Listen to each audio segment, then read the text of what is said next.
Good afternoon, everyone.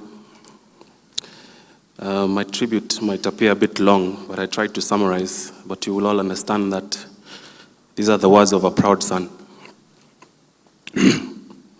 Caring, authoritative, honest, forthright, no nonsense, kind, funny.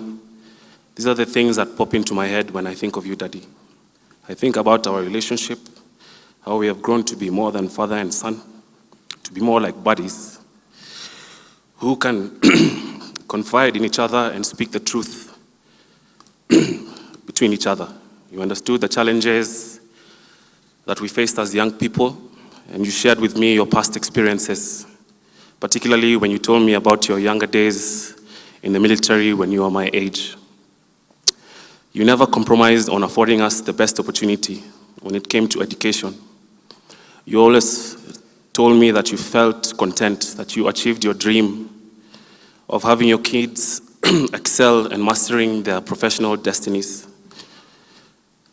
And you never missed an opportunity to say how proud you are of us. As we celebrate your life, I always look at your life stories as one of these outliers. You know, people like Obama, companies like Apple, who defied circumstance and always aimed higher. For any young boy born from humble beginnings, from a bereaved mother with 7 mouths to feed, he refused to let his past define his future. He used that as a strength to carry him to achieve his dreams. You taught me that leaders are responsive to failure, because when you try and fail, wake up and try again.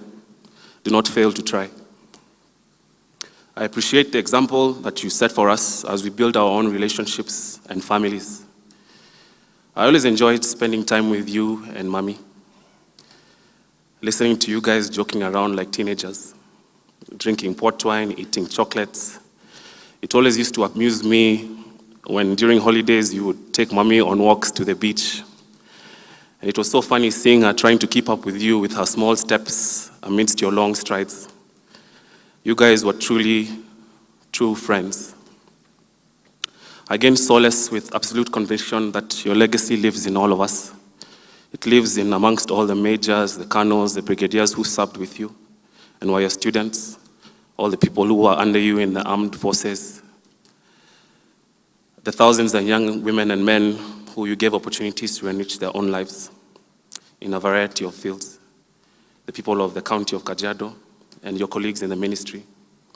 Your legacy lives with your kids and your grandchild, Yantet, who just happened to be a star in her class recently in school. I'm not sure how you did it in politics. At times, hundreds of people would come home on weekends, and they all felt a special way when they left after interacting with you. You never shied away from people, listening to whoever who came over, and offering solutions and advice. I'm forever indebted for the fact that you wanted us to maintain our grounding in the community.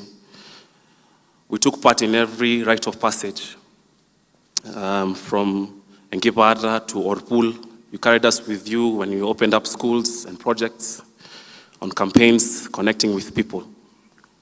You encouraged us to spend time at home in Kajiado, and that connection is as strong as ever. I take away your zeal for knowledge, your ability to connect with diverse people, age groups. You particularly like to meet our friends, and you like to interact and joke around with them. You're a classy guy, but in an interesting way. You thought modern day men were nuts with all the lotions and deodorants, but you still liked Calvin Klein shoes and Hugo Boss suits. You liked chocolates, wine, and his customary 1 scoop of vanilla ice cream. You see, my father made the world look so much smaller to us.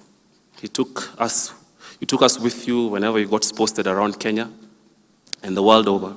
You pushed us to see the world and get out of our comfort zones. Your ability to see past people's tribes, religion, nationality, and tap into their strengths is something I take away from you.